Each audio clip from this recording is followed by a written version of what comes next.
referência desse pão para esse pão. Esse pão é o verdadeiro pão asno. O mesmo pão, ou o mesmo formato, ou os mesmos ingredientes de pão que Jesus usava nas suas ministrações da ceia, que contém apenas farinha e óleo. E nós fizemos menção pela manhã e vamos repeti-lo agora, para você entender por que Jesus mandou Elias ir até a casa da viúva, e a viúva iria alimentar o profeta Elias. Quando Elias chegou na casa daquela mulher, pensando que teria uma mesa farta, bonita, aquela mulher disse assim: olha, eu só tenho um pouquinho de azeite e um pouquinho de farinha, e apenas para mim fazer um pão ou um bolo e servir para o meu filho, e é a nossa última refeição até a morte. Lembra que na última Páscoa em que Jesus ministrou, ele disse aos seus discípulos: é a última vez que eu como esse pão com vocês aqui na terra. A próxima vez que eu comer esse pão com vocês, vocês estarão na eternidade comigo.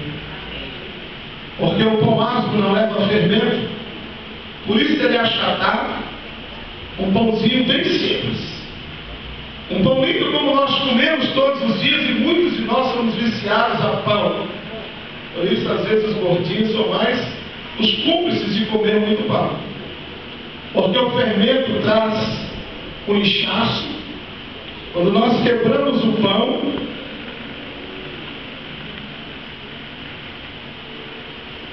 olha o ovo que é por dentro. Olha a diferença de um pão sem fermento e de um pão com fermento. 4 vezes maior, mas porém uma farsa. Assim tem sido a vida de muitas igrejas e muitos cristãos. Lindos e aparentes na sua forma de agir, na sua forma de se apresentar, mas não se compara com a verdade. Muitos têm vivido um evangelho superficial, cheio de fermentos, de acréscimos, que facilitam o nosso caminhar no meio da sociedade. Um evangelho maquiado pelo fermento, enquanto nós temos que viver um evangelho de verdade, porque Jesus diz: eu sou um verdadeiro pão vivo que desceu do céu. E nessa noite você vai experimentar o que é o pão verdadeiro, que lá no início da criação os homens comiam.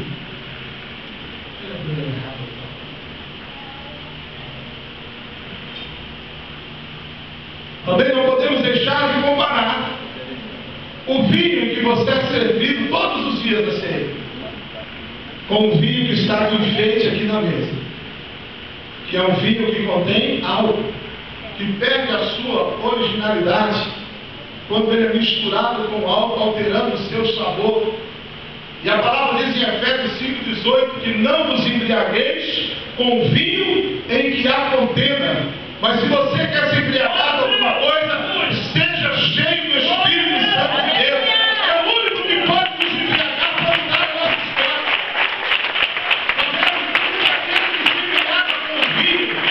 Deixe o seu estado natural para viver um estado de vergonha, mas aquele que é cheio do Espírito vive uma nova história com o Senhor. Então hoje, nessa noite, você vai ter a oportunidade de comer um pão verdadeiro e real, sem mistura, um vinho 100% puro, sem adição nem de açúcar e nem de álcool, provando aquilo que a palavra diz quando ele diz: eu sou a videira verdadeira e o meu pai é o agricultor. E todo aquele que está ligado na videira vive o alimento da videira. Curva a tua cabeça e fecha os seus olhos. Pastor Deus, olha aqui consagrando os nossos elementos ao Senhor. E a palavra diz lá no livro de Coríntios, o apóstolo apóstolo Paulo, ele diz assim: examina-se, pois, o homem a si mesmo, e assim coma do pão, e assim beba do cálice. Examinar a si mesmo, e ver se no teu coração, ou na sua memória, tem alguma coisa que porventura poderia te impedir de participar da ceia do Senhor. Ele disse: se necessário, vai até o teu irmão, abraça com ele, se confesse com ele, perdoe e seja perdoado por ele, para que você tome a ceia dignamente, digno de estar à mesa com o Senhor, para continuar como carta viva do Senhor, pregando a palavra de transformação. E como eu fiz pela manhã, eu quero que a igreja agora todos olhem para cá. Há poucos dias atrás, um pouco mais de um mês, nós pregamos um sermão aqui sobre compromisso e envolvimento.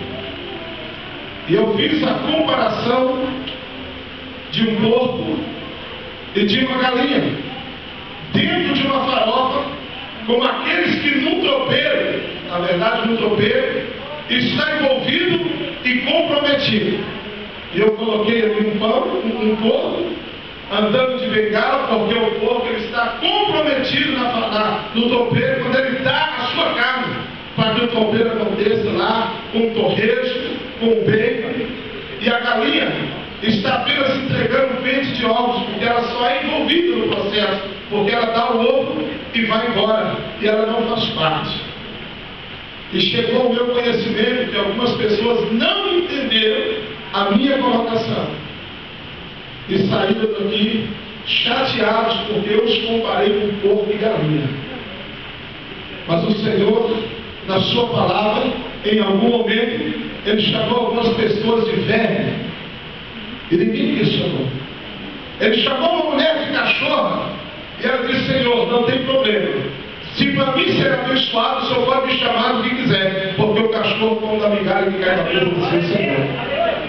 E é por isso que eu quero pedir perdão à igreja mais uma vez. Eu fiz isso de manhã, e não tomaria a ceia de novo sem pedir perdão à igreja, por não ter sido compreendido na expressão da ministração sobre o comprometimento e envolvimento.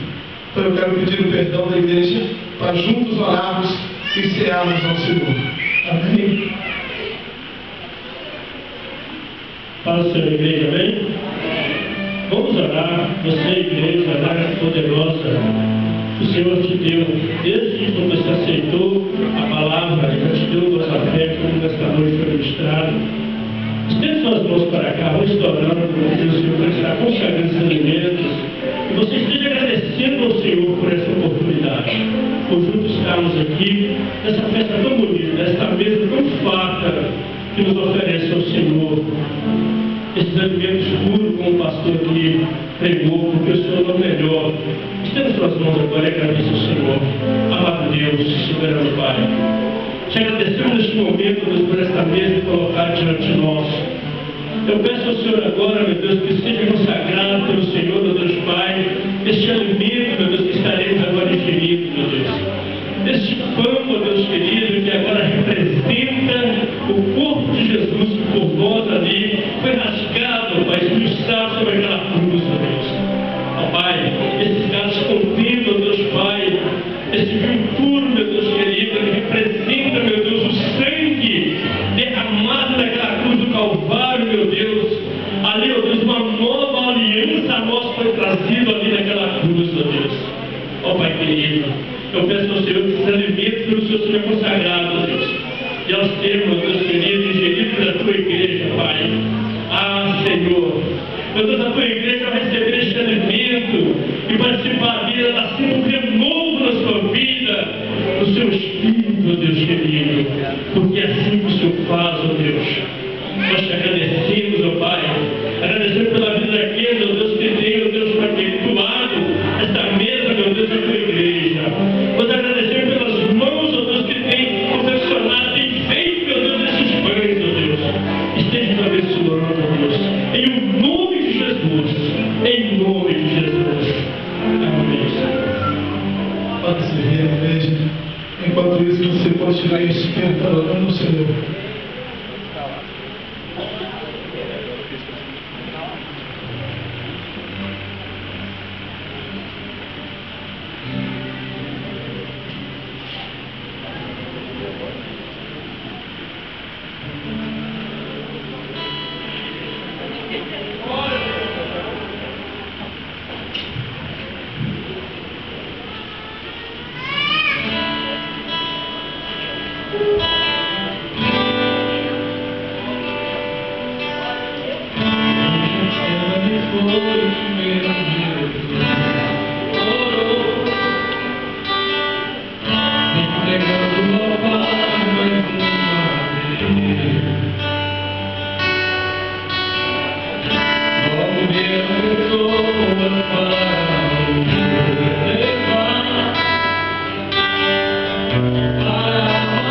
partiu e disse: isto é o meu corpo que é dado por vós, fazei isto todas as vezes que o comerdes em memória de mim. Nesse mesmo Espírito participemos juntos do pão, em nome de Jesus. Glória a Deus, aleluia. Glória, glória, glória a Deus.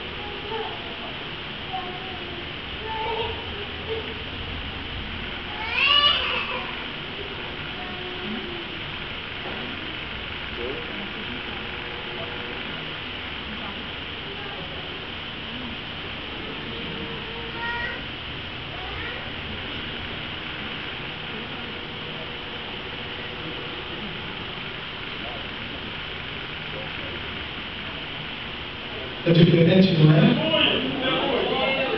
Difícil de mastigar, difícil de engolir, e talvez vai ficar pedacinho agarrado nos dentes até chegar em casa. Isso porque a verdade dói. A verdade ela é difícil. Ouvir a verdade não é bom aos nossos ouvidos. Às vezes não é bom a nossa estima. Ouvir a verdade às vezes não é bom ao nosso coração. Mas ela é necessária. Porque em toda a sua trajetória de vida Jesus só pregou a verdade. E ele diz lá em João que aquele que conhecer a verdade o libertará. Que se o Filho vos libertar, verdadeiramente nós seremos livres. Por isso que o pão asmo é um pão de difícil para se mastigar, para se comer, para que a gente sinta o quão difícil é a verdade, mas ela é necessária para que possamos viver.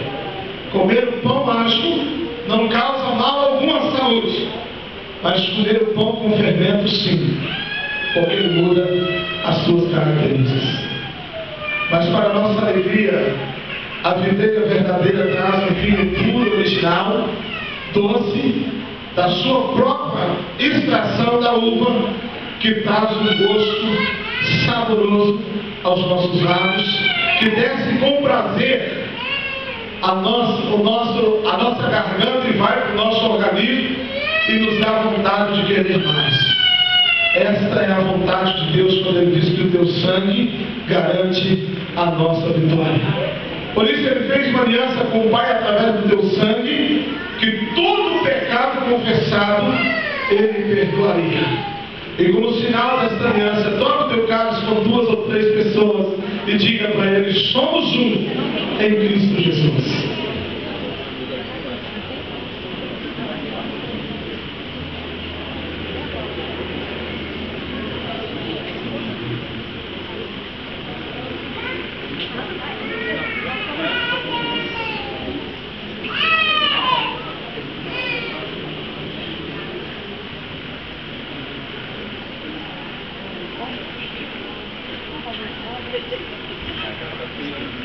Nessa mesma alegria, participemos juntos do cálice, e logo após comece a glorificar. Você tem aí alguns momentos para você adorar e exaltar o nome do Senhor.